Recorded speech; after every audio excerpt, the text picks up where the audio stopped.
So, literally minutes after my new video recapping the last 2 days of Valhalla news was finished, Ubisoft dropped this 3-part series on the IGN channel called Unleash Your Inner Viking. And it seems after a bunch of Assassin's Creed stuff was pushed yesterday, Ubisoft are doing more of the Viking stuff today. Like very, very heavy on the Viking stuff. Like a Viking! Like a fucking Viking! But that's not to say there isn't some really cool and interesting stuff in it. The series is basically 15-20 minutes of this comedy sort of thing, where these people go to this camp to be taught the way of the Vikings, using Assassin's Creed Valhalla Gold Edition.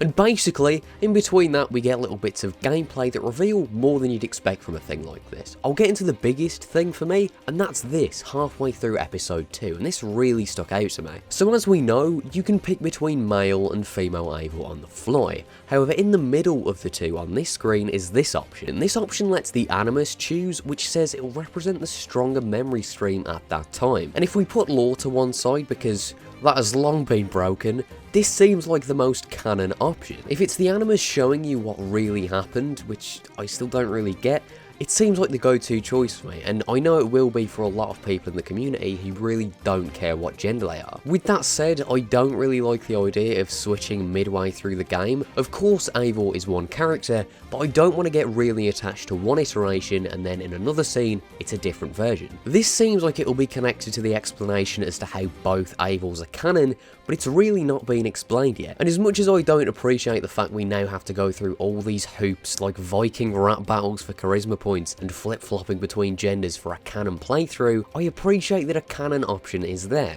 And I think I will use this option on a first playthrough, but we should be given more of an idea of what this actually is when we get to play the game, so there's not too much point in worrying about that now. But right after that, we get a look at some outfits, and the legacy outfits were of course to be expected. We can see Altier's robes, Ezio's Brotherhood robes. I doubt they'll add Giovanni's robes and the Revelations robes, but that would be nice. What really caught my eye though was these, which are clearly Bayek's Hinwan robes, which look stunning. In AC3 and Rogue Remastered, Ubisoft actually used his Medjay robes from the start of the game. Seeing them use these robes from when he's a Hinwan that I think look nicer is really cool. We get a look at the tattoo menu. We see some back tattoos. They seem to be various Norse symbols, and there's 7 sorts of subsections of this menu. And I'd hazard a guess that these are our back, torso, face, right leg, right arm, and left arm. Part 3 is where things get just a bit mental. This one is all about the gods. You can go on a massive bender,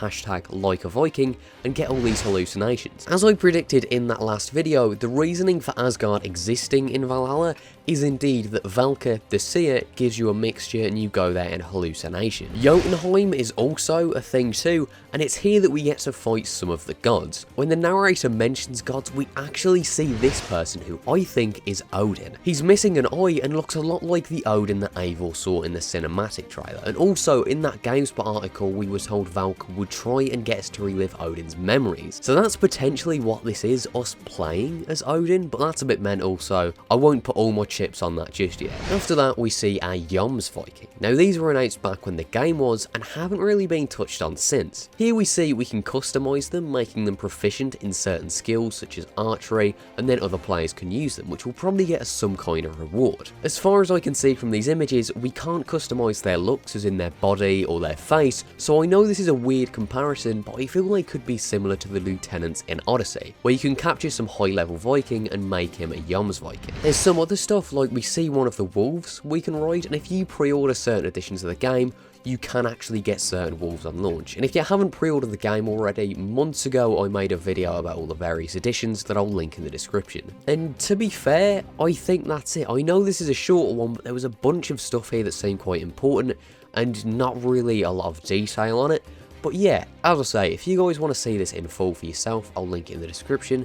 And with that said, thank you guys for watching. If you guys enjoyed, maybe leave a like, and if you didn't, maybe let me know why. Thank you guys for watching, and I'll see you all next time in another Assassin's Creed video.